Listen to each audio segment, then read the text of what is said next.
You're watching Jake's Takes, a video podcast of the Reading Chamber of Commerce. Here's President and CEO, Jake Magus.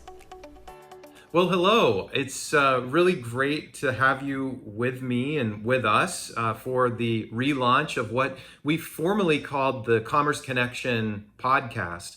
We're actually going to be calling it Jake's Takes going forward because I'm Jake and I have takes from time to time, and I would write them or type them and we put them in our newsletter.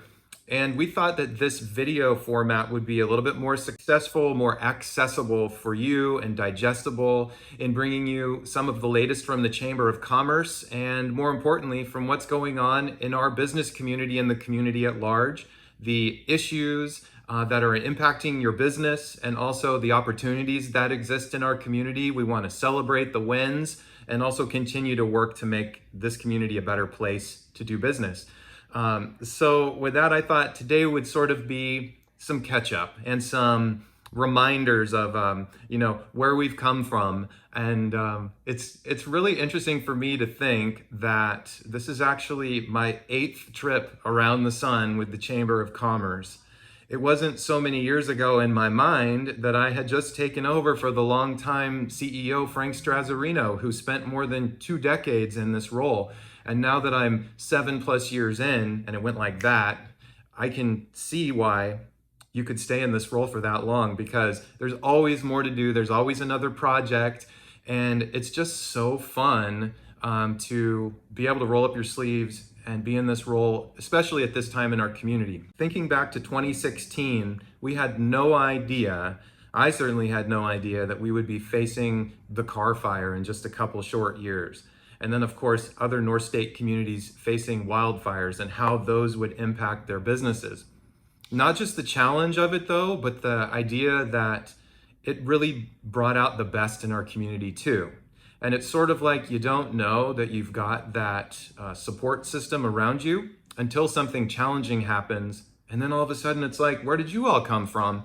And you realize they've been here all along. And that's one of the beautiful things about the North State, as much as the Sacramento River and the mountains and all of the natural beauty that we celebrate. It's the people really that are our greatest natural resource.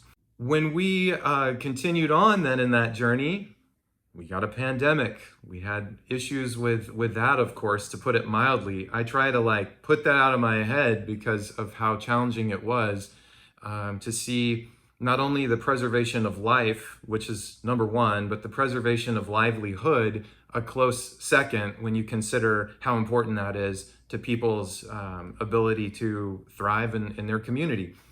And as I've said from the beginning of my time at the Chamber, it really is of foundational importance. The health of the local business community, that's the foundation that we build upon, because we know that the private sector feeds the public sector.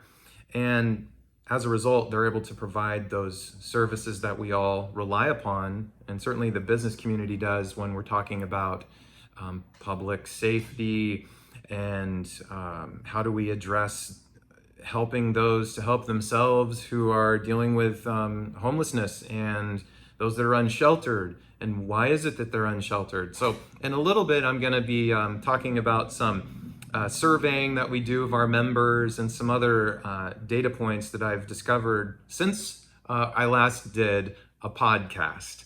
So before I go any further, I've got to make sure that I recognize the sponsor of Jake's Takes, and that is Obsidian IT.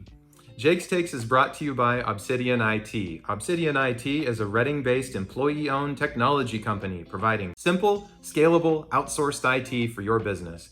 Discover how Obsidian cares about IT and give them a call today at 530-242-6000 or visit obsidianit.com. So thank you to Todd Davis and to Anthony Thompson and the entire crew at Obsidian IT for sticking with us through this transition. And I think it's really exciting about how this is going to be released through YouTube, of course, and then also probably shorter segments to sort of whet the appetite and include and encourage people to click and to get more information. In the background in this room right now, you can't see her, but Taylor Dawson is our new marketing and communications coordinator, and she's going to work her magic to make sure that this Jake's Takes video podcast, if you will, is seen and that it's effective. So thank you again to Obsidian IT. There has been a lot going on in our community, to put it mildly. A lot of issues come up, and whether it's at a city council meeting or at a county board of supervisors meeting, one of the ways we can know what's important to our members is by surveying them.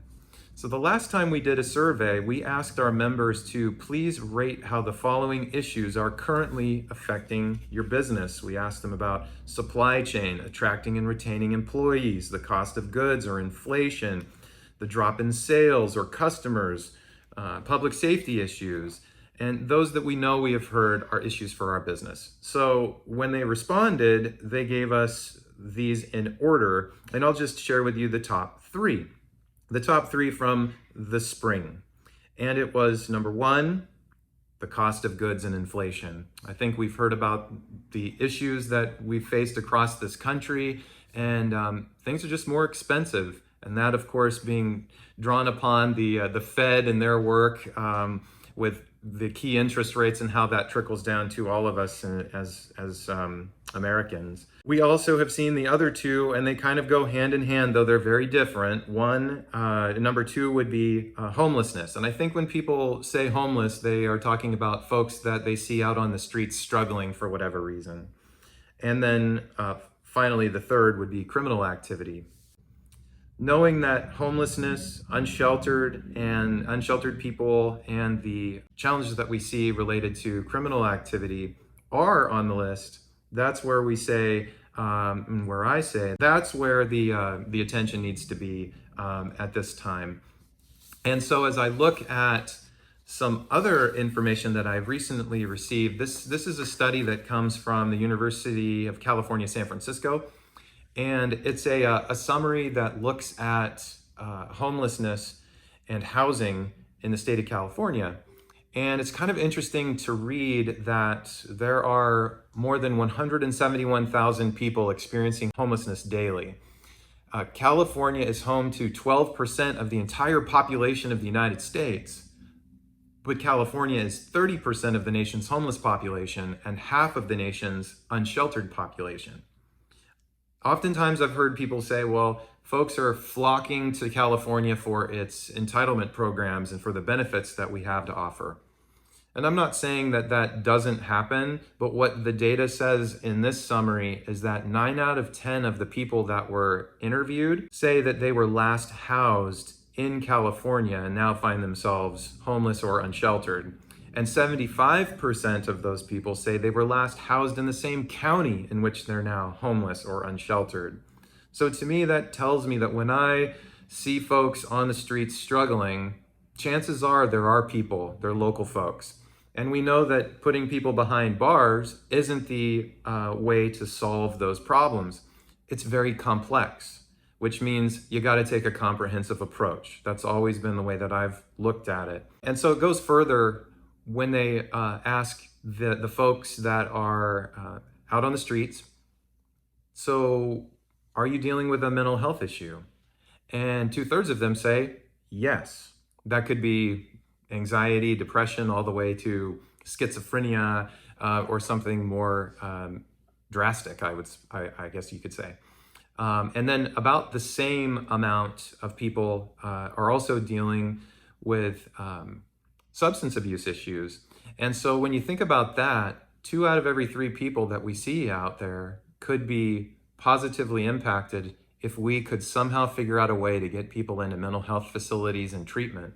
I think that would really make a difference in Redding and Shasta County and would help the business community.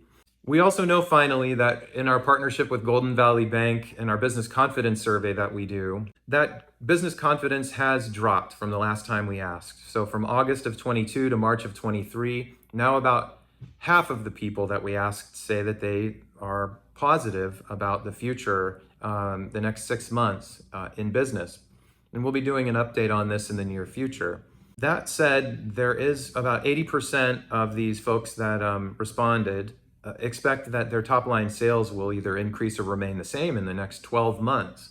So while that's positive, you can kind of see inflation and the rising costs of doing business rearing their ugly heads, because it's not as positive when it comes to forecasting profits for the next 12 months. That's more, we're closer to about 70% or so.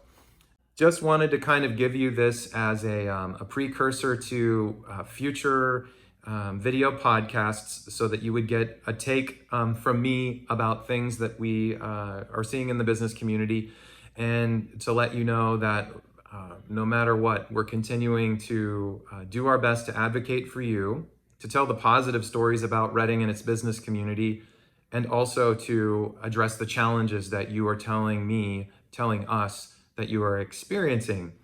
So with that, I look forward to having an open dialogue with you. Please reach out to me, click the link, and let me know what you think and what you'd like to see the Chamber focusing on going forward. And with that, I'd like to thank you again for joining me for this first episode of the newly revised Jake's Takes. Have a great day. Jake's Takes is brought to you by Obsidian IT, simple, scalable, outsourced IT, and by the community funding partners of the Reading Chamber of Commerce. Thanks for watching.